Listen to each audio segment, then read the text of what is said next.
Welcome to my Sport Essentials collection. This is something that's proven to be rather difficult to conceptualize and execute. The most common question I get asked is, what ball should I get? Now, given that most house shots are similar and I'm at least really familiar with the ball-to-ball relationships within the lines, I can get reasonably close the majority of the time, but it's still a somewhat blind recommendation, being that I don't know what you bowl on or how you throw the ball. I'm just going off your current arsenal and what you say you're after. When it comes to offering suggestions for sport conditions, though, that's where it starts going off the rails. I crossed with Packy Hanrahan in a sweeper the other day. If you watch Brad and Kyle videos, you'll definitely know who Packy is. He's a former Wichita State standout who's getting out on tour and somebody who really knows his ball reaction. He has a wild arsenal that ranges from new reactives to 20-plus-year-old urethane and even plastic balls that he uses for his first shot. He bowls mostly on sport or tougher patterns, and he's someone that just doesn't get lost. We got to talking about YouTube. Like I said, he makes frequent appearances on Brad and Kyle's vlogs, and he asked how tough it was to answer certain questions, and I mentioned this series that I was getting ready to do. He kind of blinked and said, well, it's a good thing there's only like 8,000 different sport patterns, right? And that's kind of the story. It's almost impossibly hard to just say that you need this ball for this volume or that pattern, because there's so many more factors that go into it. However, I've decided to attack this like most collegiate bowlers do. Most collegiate bowlers build their arsenals by numbers. A 1 ball is your strongest ball that you'll use on the fresh, heavier stuff to start. 2 balls a ball down from that, so on and so forth, down to 5-ish usually plus plastic for a couple of 3-ball bags. I'm going to do 1 through 5 and offer you what I think are the best selections from the Storm Roto catalog for that particular slot in your bag, and offer a few shape options at each point. For the 1 ball, I selected the Gravity Evolve, PhysiX, and Crux Prime.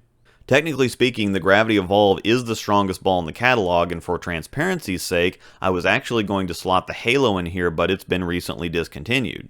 The Evolve, however, is a nice blend of several different things. The Spec Solid cover is very strong and also pretty smooth, but the strength of the ShapeLock HD core gives shape to that cover that neither the ProMotion or Crux Prime do. Now, out of the box, the Evolve is quite a bit stronger than most people realize, as is usually the case with smoother balls. Because the hook isn't as visible, it can be missed, but make no mistake, the Evolve can handle the heaviest volumes out there as well as any other big hooking ball can. The core gives it a fair amount of shape, control's important on any tougher condition, but you do need a consistent and firm shape to be able to carry, which is usually the toughest thing about heavier/longer patterns. With big, strong, solid ASIMs and an assortment of Abralon pads, you'll be able to get something to hook, but getting to the pocket is half the battle. Getting all the pins down with any consistency when you're trying to create an earlier ball motion can be a tricky balance to find. The Evolve is also a straighter ball at the end of the pattern, which helps quite a bit with controlling your angles down lane. If you find the proper amount of hook, it's very easy to adjust your hand positions to control which direction it goes down lane. I'd also say all the same things about the Halo. The one single difference in my mind is that as the Halo shines, it doesn't tame down to the degree that the Evolve does, but I'm split on the negatives and positives there. This gives the Evolve a greater amount of versatility with surface changes, and it also allows you to stick with it longer because the ball shines as the lanes are transitioning. The smoother read of spec on friction mutes transition more, so you shouldn't have to make as big of moves as quickly as you might have to do with the Halo, but if the pattern is so long and heavy that it's resisting transition and even carrying down, the Evolve's ability to cut through that and continue to shape strongly isn't quite on par with the Halo in that department. However, here's where the PhysiX comes in. The PhysiX in my mind is the best blind option in this category, or if you're going somewhere and you have no idea what the condition is going to be and you need the most versatile ASIM, the PhysiX is that ball. It's not quite as strong as the Evolve or the Prime, but the shape advantage it has over both makes up for that and allows it to stay in play longer, as I think you can move further left with it than you can with either the Evolve or the Prime. The one single downfall of the PhysiX can be the abundance of shape it has on the back end. For as much traction as it still has, it moves quite a bit on the back end. This can be perfect if you need hook and a strong move down lane to make the pins dance, but it can also cause some angle issues, more for higher rev rates than lower ones. Usually when you think sport patterns in general, you think smoother reactions like Phaze 2 or IQ Tour, something that's going to hook but not be too much down lane. The PhysiX leans towards being too much sometimes, but as a true 1 ball on heavier and longer conditions, it can be absolutely crucial to have that additional shape, or you're going to be leaving flat 10s and 7s all day long. And as you're forced deeper on the lane, you might still need the windy continuous aggression of that core to help you produce that boomy shape to overcome not just the volume and length of the pattern, but the angle that you're now dealing with as well. Its ability to handle nearly the same volumes as the Evolve and Prime, but with more angle, makes it the better choice overall unless the pattern is exceptionally flat. This is where we move to the Crux Prime. The Crux Prime, above all else, is the perfect close angles and track burning ball. It's also a very good option for higher rev rates. It's not built with the natural shape to help it overcome longer patterns, but it cancels out big rev rates to help give them a more effective shape without having to sacrifice traction. With the wide footprint and chemical adhesion factor of the spec cover, it's really good at sucking oil off the lane, so at 500 or 1000 in practice, it's going to help you transition the lanes and gain traction better than anything else out there, and if you continue to throw it after that, it's also really good at controlling sharper backends. This makes it particularly effective on flatter medium patterns with higher volumes up front, such as the typical USBC Open Championships team pattern. It digs in hard and helps you build a track area without bouncing off the hard friction at the end of the pattern, and with its urethane-esque reaction characteristics, it can be a godsend on heavier but flatter medium patterns, which are generally considered to be the trickiest conditions out there. The longer ones let you keep your angles closed, and the shorter ones are just going to flat hook, but the medium ones can create angle nightmares as you need contradicting things. You need hook up front, but a weaker, smoother read down lane. You also need to throw away from the pocket to get it down the lane, but the line in between away from the pocket and too far away is razor thin. With other patterns, the difficulty is usually front to back or side to side, while heavier medium patterns are both, and I think that this was well illustrated at the 2019 US Open. The drawback to the Prime, of course, is the lack of shape, which makes it a more limited option than the Evolve or PhysiX, but I think it's also incredibly effective at what it does well, so much so that I think it's the easiest choice of the three given the appropriate conditions. There are, of course, a handful of other options, but these are the three of the currently available choices that I would be choosing between myself for the top spot in my arsenal when packing bags for a tougher condition. Thanks for watching. Thanks for joining me for episode 2 of my Sport Essentials collection, which is, of course, the 2-ball slot. As we talked about in the first episode, your 1-ball is the hook monster when you just need traction, and the 2-ball is a couple things at the same time. It's either the ball down or close complement to your 1-ball slot, or it could be your de facto 1-ball on more average conditions. Maybe you show up to a tournament and find out quickly that the PhysiX, Evolve, or Prime is just too much ball, and you need to be down into something a bit tamer. The options I've selected for the 2-ball slot are the Phaze 2, Astrophysics, and Idol. I'm going to start with the Astrophysics first because it's still an ASIM, but the cover stock is what puts it down here, which is the medium strength R2S Pearl. It's an absolutely perfect complement to the original PhysiX because it's a ball down just as far as traction goes, not shape. Clean asymmetric pearls don't pop into your mind for use on sport patterns as a rule of thumb. Very few shiny balls do, period, but the Astro has the asymmetric torque to help it be firmer and more consistent on the back end without having the additional overall strength of a cover like the Halo Pearl does to push it into more niche territory. For something like the Halo Pearl to be effective on tougher conditions, it needs a longer list of criteria to be met, which pushes it out if you have limited space or bag spots. The Astro, however, is playable on a wider range of conditions as a second ball out of the bag, or when you've got a more developed track to work with. It's clean up front and has a strong but not quicker jerking move on friction, and because the cover strength doesn't force you places you shouldn't be just to get it down the lane, it's uniquely consistent for a cleaner and more responsive cover. The shape is very familiar to the PhysiX, which is my biggest point to make here. The Astro as a complement makes the math easy or offers the simplest ball change as you're not changing both hook potential and shape. You're just changing hook potential, so the look on the lane isn't going to change as much as if you were going down to something else. When it comes to the Phaze 2 and the Idol, they're going to be less a ball down and more a first ball for medium heavy or medium to medium long conditions to start. They still have the cover traction of a 1-ball, but without the extra asymmetric torque to make them wind up even more. Both balls have similar hook potentials, though the Phaze 2 shapes more and the Idol has more traction. The velocity core in the Phaze 2 is more windy and aggressive, while the Icon core in the Idol is more rolly and produces a rounder shape. The Phaze 2 is one of the most versatile reactions out there, and one of the very few that I will tell you is a must-have for a tournament bag. There are 0 pros on staff that don't travel with at least one of these, and it's one of the most important balls, if not the most important ball, in either one of our catalogs when it comes to a power, traction, and control blend. It has a solid amount of traction, continuation, and shape that all combine to make it one of the most effective balls out there on a wide range of conditions, surfaces, and condition types. This is one of the easiest and most logical choices for a bag, period. House, sport, what have you. It shares a lot of the same descriptions as the PhysiX, it's just not quite as aggressive on the back end or overall. The idle, on the other hand, has a bit more traction but a bit less shape. The rolly core and smooth response to friction gives you a ball that's similar in idea and lane play as the Crux Prime, but being a more traditional reactive cover despite the NRG factor, it has a wider range of uses. I think the best illustration of the abilities of this ball was shown at the 2019 US Open in the hands of Francois Lavoie. Everyone else on that show was having reaction nightmares. Everything was too strong, too weak, too early, or too late, but the idle completely blended the lane, and this is the shining attribute of the idle. The one drawback with the idle is that sometimes it can just be too strong. I myself rarely get to throw it because the strength pushes it just too far over the line for me, but for a higher rev rate bowler that needs the cover traction without the torque of an asymmetric core, they'll find a friend in the idle because it'll give them traction without overreaction on the back end, and this could even make it a one ball for some. My personal choice from these is of course the Phaze 2, as my shiny options start in the 3-ball position, but if you'd benefit from a couple of ASIMs in the bag and generally favor stronger reactions, some of these could be moved down a position or two. Thanks for watching. Welcome to episode 3 of my Sport Essentials collection, which is of course the 3-ball. It makes them easy to number and keep track of.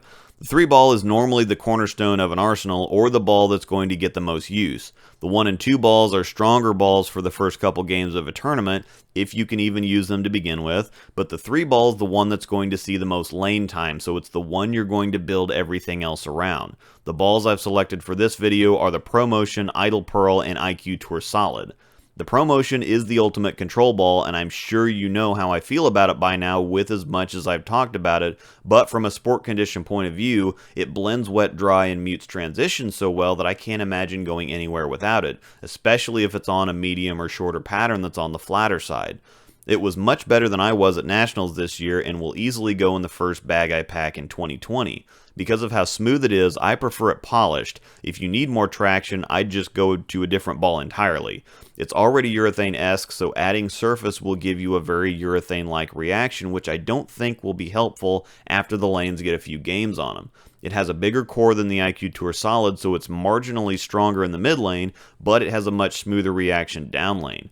Even the venerable IQ Tour Solid can be too punchy or give you angle issues occasionally, and while the ProMotion can be too lazy down lane at times, an excess of friction or spotty conditions that would give typical reactives issues will be blended much better by the ProMotion. The Idle Pearl to me is the quintessential 3-ball. It's a perfect step down from everything in the 2-ball slot. It's rolly and strong, the cover's clean and responsive, but there's a Marvel Pearl-like balance there that makes it the perfect choice for being a stronger, symmetric, shiny, heavy use ball. The strength of the core harnesses the quick nature of the cover and helps it blend the end of the lane, while the cover itself helps keep the ball from being too early. The Idle Pearl is a ball that gets a ton of use from me on everything, but typically strong shiny balls don't see much action on tougher conditions.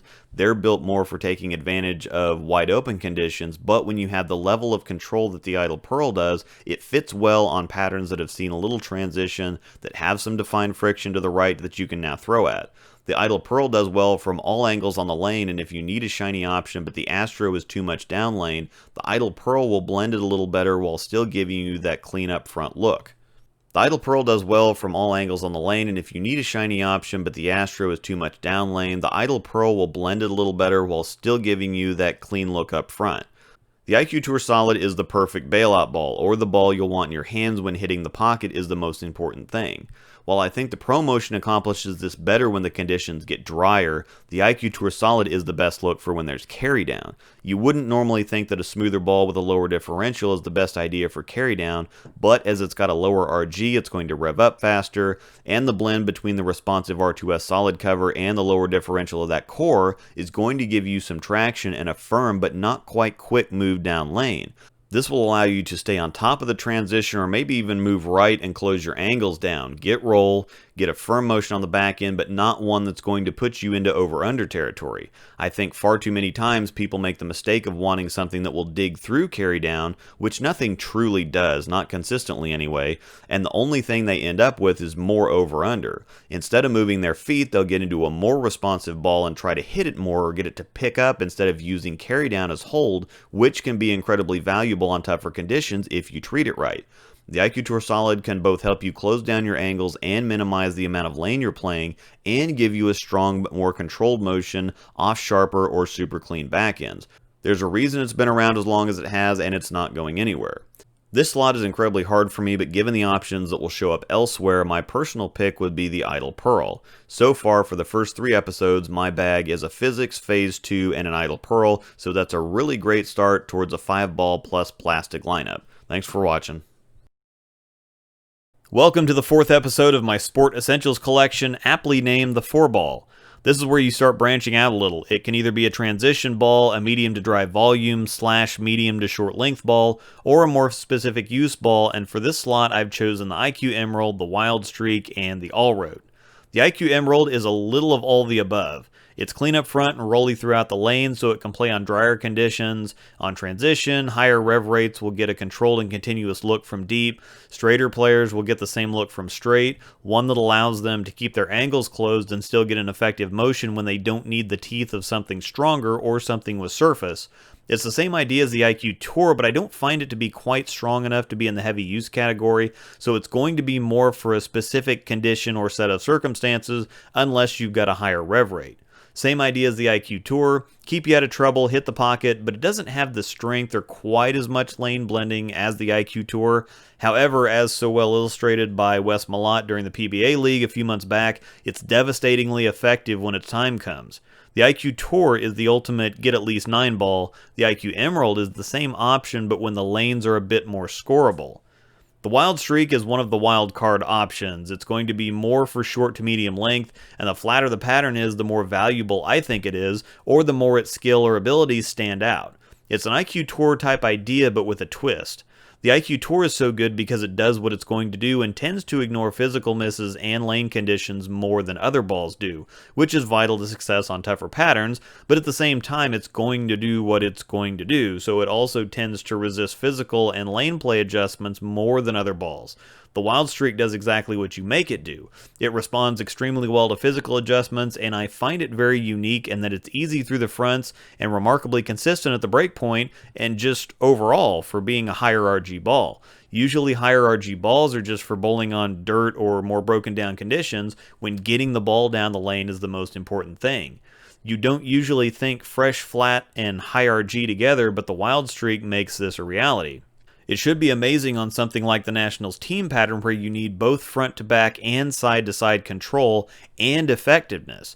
It allows you to shape it the way you want and offers a shocking amount of front to back control, as I'm not sure I've seen a ball that you can manipulate the distance it hooks at this well. Come up the back of it and it'll go forever, get around it a little bit more and it'll pull up and go. So many of these shots I've shown are from when I've moved in and it's gone too long, followed by a small angle of rotation adjustment that gets it to pick up several feet earlier and drive through the deck. Once again, the better you are, the better it will be, but if you miss, there's quite a bit less help than with a ball like the IQ Tour. However, the possibilities are well worth the risk in my mind. Moving on to the All-Road, it's kind of a jack-of-all-trades ball. You have lots of physical control, it's easier through the fronts and down the lane due to the core, but it's still strong, blendy, and controllable down lane because of that NRG hybrid cover. It's like a stronger high-road Pearl. It's got a very round shape, it's controllable, and a ball that could be useful in several different situations. You can close down angles with it, but you can get length and control from deeper. It has enough traction to blend wet-dry, but also just enough shape to not be too smooth, on top of smooth and flat. It's definitely very multi-purpose. I think there are other balls that are better at what they do well, but the All-Road is kind of a when all else fails type of look, like a garbage time, keep your head above water and finish stronger that last game than everyone else idea. I can't point to any one specific clear-cut attribute. It's kind of like the High Road Nano was and how I described that. Nothing stands out about it. It's medium everything, but that also means it's going to be in play on a lot of things. It may not outshine other balls, but sometimes those can be your favorite ones. Old reliable stuff you can always count on to show up when nothing else is getting it done. My personal choice of the 3 here is a tough and close one, but I'm going Wild Streak. I like to move around and play with shapes, and it gives me the most freedom to do that. The Idle Pearl I selected out of the 3-ball category is Emerald-ish, but with more shape, and the All-Road is too big of a step down or leaves too big of a gap for me from what I've already selected, so Wild Streak gets the nod. The 5-ball slot will feature some heavy hitters, and if you've been a fan of the channel for any length of time, you definitely won't want to miss it. Thanks for watching. Welcome to the final episode of my Sport Essentials collection. This is for the 5-ball slot. This spot in the bag is usually for your weaker options or for when you're just bowling on dirt, and it's staggered a bit more than the rest as far as hook potentials go, while still covering a couple different shapes. To give you the full effect, I'm also filming on a beaten up 2019 USBC Open Championship singles and doubles pattern. The balls I've selected for this slot are the High Road Pearl, Hustle Ink, and yes, the Pitch Black. The High Road Pearl is kind of a sleeper ball. It's odd that the High Road gets all the attention, but the Pearl has quietly been around for 6 years and is a shockingly good performer itself. I've actually had multiples of it with each hand. It kind of leapt back into the spotlight because of Belmo's heavy use of it at the most recent World Series of Bowling, where the lanes in the bay they used for the finals shows were insanely high friction. The High Road Pearl with its higher RG and medium strength cover creates a really round and remarkably controllable and consistent shape that in my mind makes it an incredibly good sport option.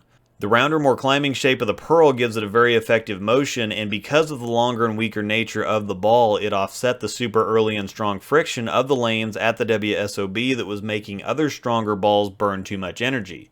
This was the ball Belmo won this year's World Championship and a record-setting 11th major with. Lane surface friction is also something I don't think people pay enough attention to. The lane condition or pattern is only one piece of the puzzle. Remember, the two centers I film at actually use the same lane pattern, but ball reaction is quite a bit different because of the lane surface differences. The High Road Pearl can be great for higher friction lane surfaces and also heavy transition towards the end of the day when you need something to get down the lane above all else and still give you a workable shape. The Hustle Ink is quite possibly the greatest low-end ball of all time. It has more stable and controllable core numbers at 253 RG and 030 diff in 15 pounds, but a weaker polished solid cover on it that makes it a great performer on fresh lighter conditions or beaten up heavier conditions. The core is the biggest story here though. Usually when you get into weaker reactions, you go both weaker on the cover and the core, but the ink has a tour style core with a medium RG and a medium differential, which gives you kind of an average mid-lane read. It's not as early and rolly as something like an IQ, but it's also not as long as a High Road. It's right in the middle, so you get a nice blend.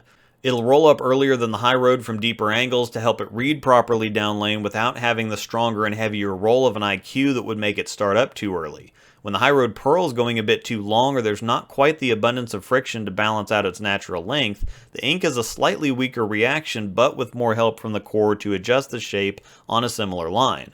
Matt O'Grady won the 2018 Tournament of Champions by climbing the stepladder with a pair of inks, so like the High Road Pearl, it's not just a lower-end entry-level ball. It's a serious performance ball built for lighter conditions. Now we move to the Pitch Black, and yes, I actually drilled another one, and no, not just for this video. There have been several tournaments over the last year, including the team set at Nationals, where not having a urethane ball has hurt me significantly. Flatter and or shorter stuff has given me angle nightmares with reactives, and having a urethane ball can be critical in certain situations if you know how to use them. I'm also going to shatter a huge misconception here. Urethane is not for dry lanes. That's right, urethane is a super early and smooth reaction. It's designed for the ultimate amount of control, to get a lot of traction early and keep you in the pocket. This makes it perfect for conditions like the Nationals team pattern where you have a lot of volume up front and super quick back ends. The Pitch Black will get you traction up front in the sludge and blend the back end better than any reactive can. This makes it good for flat patterns and shorter patterns, but not drier patterns. Short and dry aren't the same thing.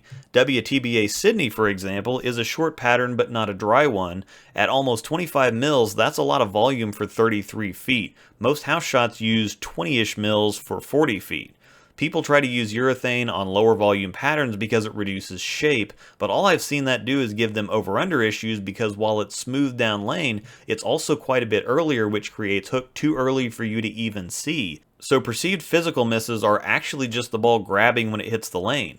It can be effective on a lower amount of oil given the right circumstances, but urethane is at its best when used to get early traction and blend wet-dry on heavier volume, shorter to medium patterns. This concludes my Sport Essentials collection, and I have one more small note to add. Most will then add a plastic ball in the 6th spot, which is honestly the most important slot in the bag on tougher conditions, but some people flatten out a reactive ball to throw at their spares. I myself do this, so my 6th ball is actually the ProMotion. This allows me an extra option in the bag just in case. This isn't something I'd recommend to everyone, but it's what I find works best for me. I really hope you've enjoyed this series. Thanks for watching.